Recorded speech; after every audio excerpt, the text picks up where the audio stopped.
Nakipagharap si dating pulis na si Wilfredo Gonzales sa isang press conference sa Camp Karingal, Quezon City, upang humarap sa mga kontrobersya kaugnay ng insidenteng road rage kung saan siya ay nakuna ng video na nanakit at kinasahan ng baril ang isang siklista noong 8 ng Agosto taong 2023. Nag-viral ang video sa social media at umani ng mga batikos ang kanyang aksyon.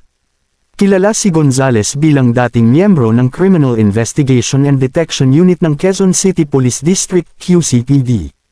Ayon kay Parbgen, Jose Melencio Nartates Jr., Regional Director ng National Capital Region Police Office, kinumpiske na ang baril na ginamit ni Gonzales sa insidente.